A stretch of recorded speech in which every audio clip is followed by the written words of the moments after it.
Today we're going to be continuing our State of the Amazon FBA Industry series, and in this video we're looking at FBA businesses between $100,000 all the way up to $250,000. So we're going to be diving into what buyers are looking for and what you as a seller might be able to expect if you go and exit your business. So let's get into the data. Hey everyone, my name is Gregory Elfrink. I am the Director of Marketing over at Empire Flippers, where we help people just like you sell and buy businesses literally every single day of the week. We're the #1 largest curated marketplace in the world when it comes to profitable businesses, or at least online businesses. And we have a special love for Amazon FBA because we were the first broker to sell them, to be honest. So we've been in the industry for years and years and years when it comes to FBA businesses, and we sell more than literally anyone else. In this video, we're going to be diving deep into the data for that $100,000 to $250,000 level. If you want more analysis on this kind of stuff, you can go ahead and click the link down below to download our free industry report that covers all this information and more in much greater detail over 3-year trends and includes all the other business models we sell. So affiliate, e-commerce, you name it, it is inside of that report, and you'll have a much more detailed breakdown of everything there. So let's dive into this data. So in 2020, we sold 33 FBA businesses in this price range, which that's a lot. That's probably like just this tier alone beats out probably most of our competitors in terms of just sheer quantity. And that's what I mean. We have a lot of data when it comes to this pricing tier. Now, what's interesting with the $100,000 to $250,000 level is the multiples. So you'll notice if you watch the higher pricing tier videos in this series, this is where the multiples really start taking a dip in comparison. So the trailing 12 months average multiple, the TTM multiple, it has a 26.1x for declining businesses, a 29.3x for stable businesses, and for growing businesses, 29x. So right there, nothing over 30x. Can it happen? Absolutely. This is averages. So your business might break that 30x, but we're seeing for the first time in the data this kind of ceiling price or multiple ceiling at this pricing tier where it can become much more difficult on average to break over that 30x.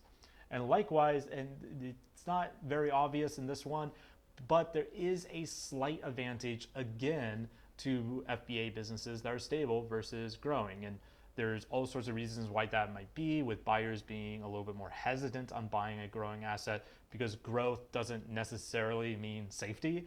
Growth can be just as deadly as a declining business at certain points. But in this pricing tier, it is such a small difference. It's pretty negligible. It's 0.3 difference, right? So it's not huge by any means. It's much more apparent in the higher pricing tiers than here. So on average, it took us about 70 days to sell these businesses. Now, keep that in mind, that is an average across all of the businesses, right? So that means the lowest quality businesses as well as the highest quality businesses, on average, it takes that long to sell. Not a bad timeline, to be honest, to make an extra $100,000 to $250,000 in your pocket, right? I mean, that's a little bit over 2 months, then you basically earn a high upper middle class income in 2 months. You turn that 12 months into 2 months. That's pretty good in my opinion. So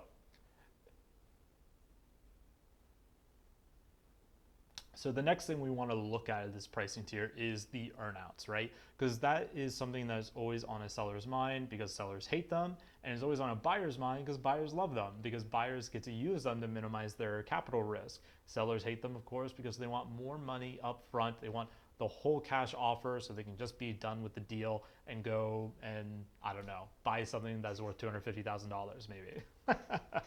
So in this pricing category, sellers are going to be very happy to hear this, but they're out of that 33 businesses, only 8 of them had earnouts. Now 8 sounds like a lot, but when you take that in account of 8 versus 33 deals done, there is actually a lower percentage of earnouts in this pricing tier than most of the other pricing tiers. In fact, I think the percentage in this one is the lowest outside of the sub 100K range. So if you are a seller in this pricing range and you absolutely hate earnouts, as long as you have a quality business, there's a pretty good chance you won't have to pay an earnout. Now, you might still have to negotiate on price, of course, but you will most likely not have some kind of earnout deal going on here. So that is very useful for you. Now, on the flip side there, that sucks for buyers because You want to do an earnout to make your capital less at risk and to have more working capital to grow the asset you just purchased.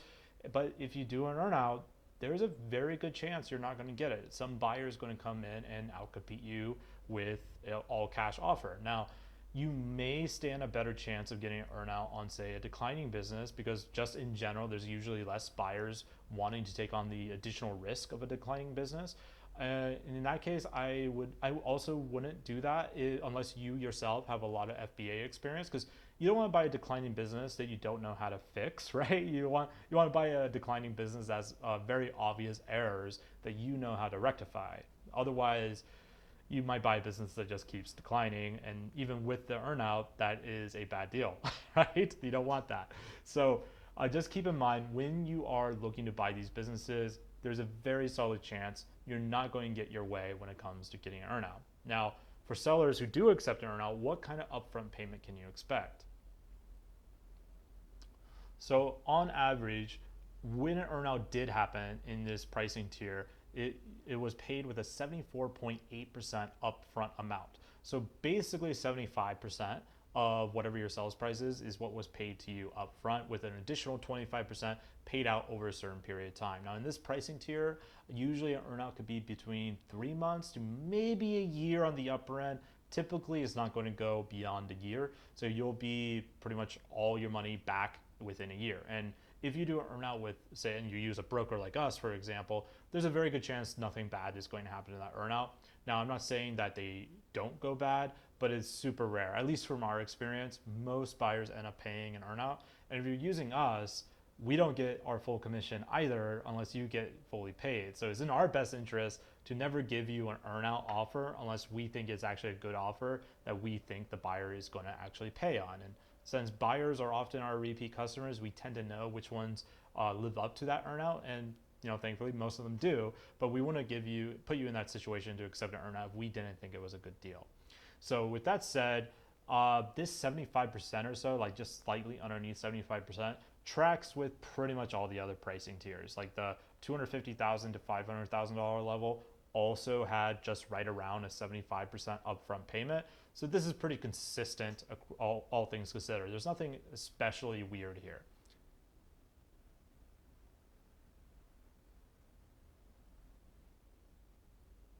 So let's talk about what buyers can do here. So you find yourself, when you're buying in this price range, in a pretty competitive environment.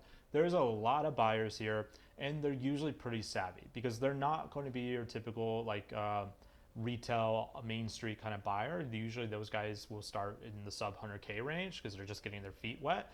But you're not going up against like high-end investors, super high net worth people typically either, like the big brand aggregators, but you are going up against savvy and scrappy entrepreneurs who know how to wheel and deal. So hopefully you are also one of those, because that will be put to your advantage, because this is a competitive space. A lot of people are trying to get in. And like I mentioned earlier, the multiples are lower in this pricing tier. So if you're a buyer planning to grow a business in a big way, this can actually be a fantastic tier for you to start in, because once you get above the $500,000 range, for example, those multiples shoot way up. Now, when you're in the $500,000 to $1 million range, it is more difficult to sell those businesses, like I said in that video, because that's kind of like this weird orphan category. If you want to know why that is, make sure you hit the subscribe button, notification bell, and then go watch that video. But that is just a more difficult place to sell. But still, the ability to grow your multiple factor is huge in this pricing tier, right? If you plan on growing the business, that is. But with that said, it is still competitive. You do have the ability to do an earnout, but similar to the $250,000 to $500,000 range, it's probably going to have to be a pretty simple earnout that works almost more in the favor of the seller to accept, to make them feel comfortable accepting it, versus something that has all sorts of milestone payments and performance payments, all that kind of stuff. And it will probably have to be pretty short. So again, 3 months to a year, most likely, for the seller to really accept your offer. So there is some leverage here, some leverage opportunities. But again, there is a good chance you're going to miss out on the deal if you are only focused on the earnout. So a better strategy, because there are so many cash buyers in the space, might be to whittle the seller down on the ultimate sales price itself, rather than getting them to accept an earnout. Now you can start off by offering an earnout and say, hey, I'm willing to negotiate if this doesn't work, and see what the seller says. And maybe that gets you to the point where instead of doing earnout, you negotiate up, where you do a full cash offer, but still it's a lower percentage of the actual sales price. So that way the seller walks away winning, feeling like they won. They don't have to do an earnout, and you walk away winning, getting a 15-20% discount perhaps on that sales price. You don't get to mitigate your capital exposure, but hey, at least you got an upfront discount in that sense. So just keep in mind, this is a very, very, very competitive space, and it gets even more competitive in the sub 100K range. But there is a lot of good opportunities here, especially if you are good with Amazon FBA, if you have some good veteran experience of growing these brands. This is a pretty good pricing tier for you to start in, because it already has traction, it has product market fit, it's making money, and you have data that you can start leveraging to start growing this business into a much bigger business. And as you get into those upper pricing tiers, the multiple can shoot way, way up. So this is a great place for, say, a long-term flipping potential for you. So maybe 2 to 3 years of growth, you can get to one of those bigger pricing tiers, and you can sell it for a much higher multiple than what you bought it for in that case, right? And even if you sell it for the same multiple, because it's making so much more profit, obviously you're going to make way more money when you sell, even at the same multiple as when you bought it. So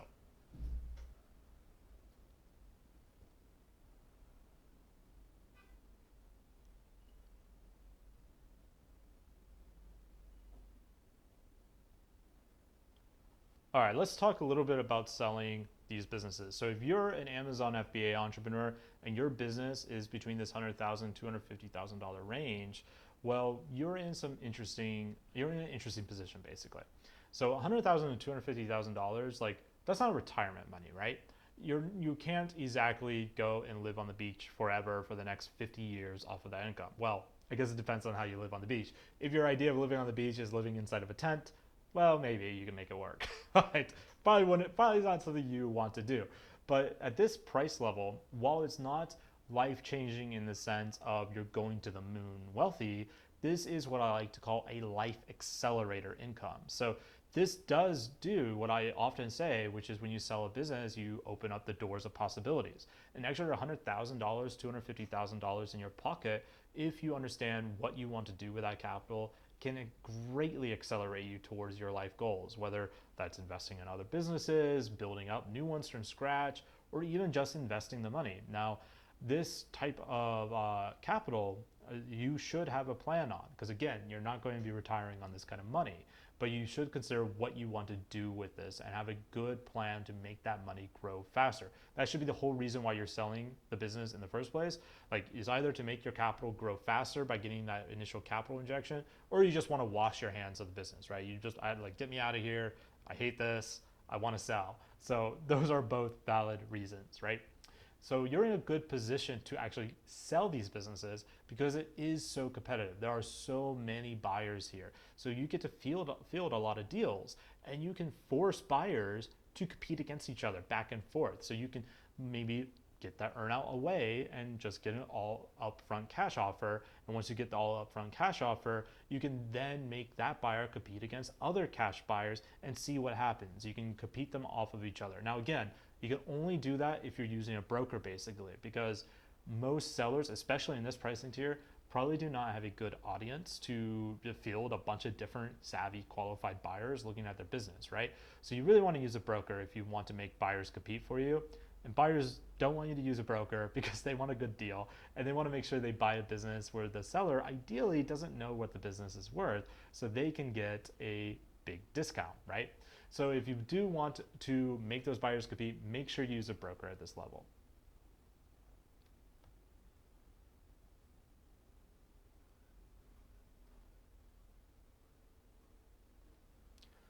If you want to have a deeper dive into this pricing tier, all the other pricing tiers in Amazon FBA, and just the marketplace in general, say over a 3-year period, then go ahead, download the industry report, or state of the industry report in the link below, and you'll get access to all of that data. Now, this is a shorter video, but if you are a seller in this space, you're in a good place because it is highly competitive. And if you're a buyer in this pricing tier, you're in a tougher space because it is highly competitive. So it works against you. Just realize going in, it will be tougher, and you might be beaten out by all cash offers. And likewise, if you're a seller, if you do get an earnout, make those buyers compete for what you have bought. And if you do accept an earnout, it's not the end of the world. In fact, it could be a better deal, especially because you can probably charge that buyer some kind of interest rate on the earnout, or maybe even add a couple X to your multiple to accept that risk of an earnout. So that's also a real possibility here too. But again, if you'd like to see more of this data and all the beautiful graphs involved, you can go ahead and download the report. If you want to see what your business is worth, you can go check out our valuation tool link. And of course, if you're ready to sell your business right now, there will be a link down below in the description to get that process started. Right now is the best time I've ever seen it to sell in the last 5 years. We were calling it the season of the seller.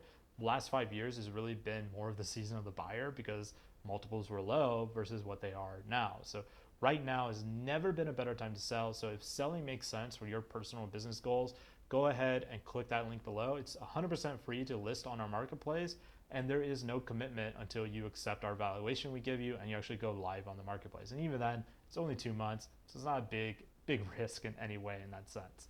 All right, I will go and talk to you guys later. I hope you are all having a profitable day out there in internet land, and I'll see you next time in another video.